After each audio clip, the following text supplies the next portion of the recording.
సోమిరెడ్డి అభ్యర్థిగా ప్రకటించని సమయంలో మానవతా దృక్పథంతో అందించిన సహాయంపై కేసు నమోదు చేసిన ఎన్నికల అధికారులు ప్రచార ప్రసంగంలో టీడీపీ నేతలపై బహిరంగ బెదిరింపులకు దిగిన కాకాని గోవర్ధన్ రెడ్డిపై కూడా కేసు నమోదు చేయాలని టీడీపీ నేత తలచీరు మస్తాన్ బాబు డిమాండ్ చేశారు. మాజీ మంత్రి సోమిరెడ్డి చంద్రమోహన్ రెడ్డిపై కేసు నమోదు చేయడానికి ఖండించారు.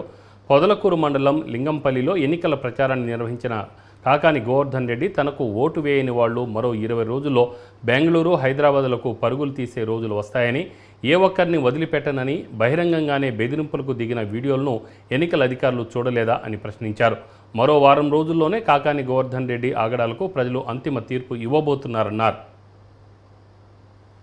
ఈ మంత్రి కాకాని గోవర్ధన్ రెడ్డి మరో సైకోలాగా తెలుగుదేశం పార్టీ నాయకులని, కార్యకర్తలని వేధించటం మీరందరికీ తెలిసిందే.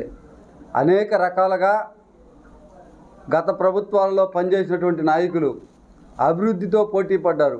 అంతకుముందు ఎవరైనా రాజకీయ నాయకుల్లో ఎవరు ఎక్కువ పనిచేశారు, ఎవరు అభివృద్ధి చేశారనే దాంట్లో పోటీ పడేది.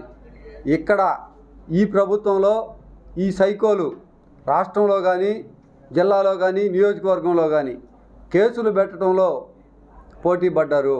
పోటీ కాదు, వారికి ఇంకా 100 సంవత్సరాల తర్వాత కూడా ఈ సైకోలకి కేసులు పెట్టి ప్రజలని, నాయకుల్ని వేధించినటువంటి విధానం ఎవరు చేయలేరు. వీళ్ళకి ఇక మరో 100 సంవత్సరాల చరిత్రలో కూడా కేసులు పెట్టి వేధించడంలో వీరి రికార్డుని అధిగమించే శక్తి ఎవరికి ఉండబోదనుకుంటున్నా నేను.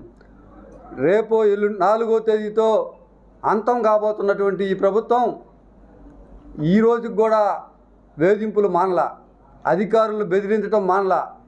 మానవతా దృక్పథంతో ఎప్పుడో 12వ తేదీ ఏప్రిల్లో పెద్దలు చంద్రమోహన్ రెడ్డి గారు ప్రచార కార్యక్రమాలలో వెళ్తున్నప్పుడు తిరులోపల్లి ఎస్టీ కాలనీలో చిన్న పిల్లలు చెప్పులు లేకుండా నడుస్తుంటే చూసి చెలించిన ఆయన ఓ 50